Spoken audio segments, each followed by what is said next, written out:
There are so many people involved in the force-feeding of the Carlos Arredondo psyop to the trusting people of the world, but a few of these perception managers posing as journalists really overdid it. Of course, there are the female prostitutes, and I don't feel bad about calling them that. The slightest bit of anything that resembles good old-fashioned reporting would have told these women that they were playing into a huge lie, if they don't already know that. Carlos Arredondo, for your dedication to peace and love for humanity. You're not only Boston's hero, you're my hero too. Cowboy hat-wearing Carlos Arredondo is best known for being photographed rushing in to help the victims of the Boston Marathon bombing in April. Carlos, you have been through so much in your life, and now you witness this and try to save people who were injured. Obviously, though, years of studying how to propagandize the human mind has shown the Rockefeller cabal that people tend to believe they're male puppets more than the females because the boys really laid it on thick. Like this Justin Raimondo, who reported that Carlos hurled himself into the flames of a van he set on fire upon hearing that his son had died in Iraq. Very dramatic, Raimondo, but even Carlos has testified that he only meant to burn up the van. Gasoline everywhere.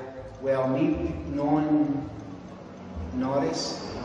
The gasoline was splitting all over my legs and pants and arms. Then we have Michael Mayo, who wrote a 10,000-word, 8-page love fest about Carlos for the Sun-Sentinel. Here's a highlight. Within a flash, Carlos was famous. With his chiseled jaw, piercing green eyes, and flowing curly hair, the hero in the cowboy hat became an instant sensation, the photogenic face of resilience. Oh, brother. I call him a teddy bear for a recovering city to hug. Huh? I call him Mr. Boston Strong.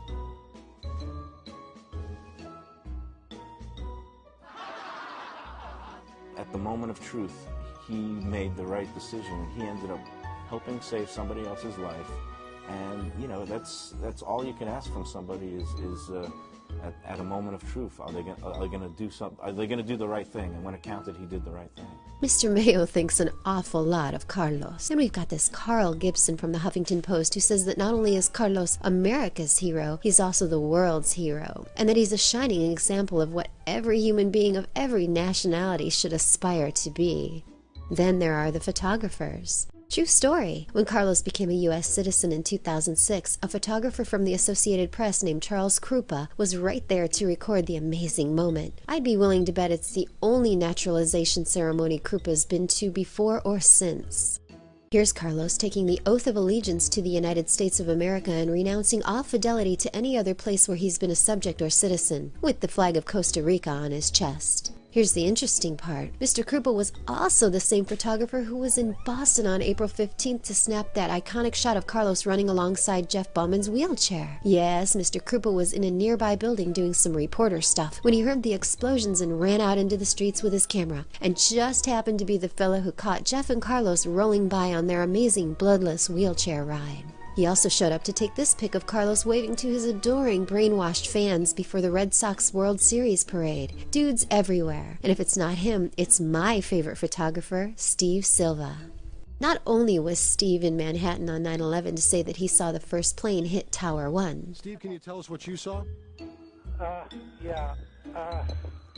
Well, you know, I was sitting at a table and the plane was flying too low, making too much noise, so I got up and looked out the window.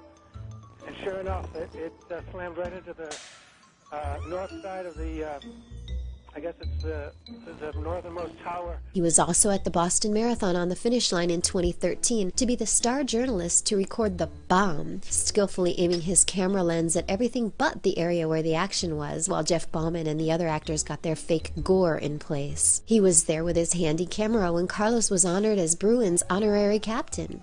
But he also apparently hangs around on the streets of Boston to film hero Carlos having chance encounters with police officers that help to pursue the Chechnyan Boston fake bombing patsies. To top it all off, and maybe this is when these two phonies met, but would you believe that our pal Steve was on the finish line of the 2012 Boston Marathon, where he captured Carlos pretending to finish the marathon, carrying his son's boots across the finish line? And let's not forget Carlos. Carlos definitely thinks a lot of Carlos. Some people don't have the courage to help out, you know, to get his hands full of blood. But, you know, some of us, we can do it.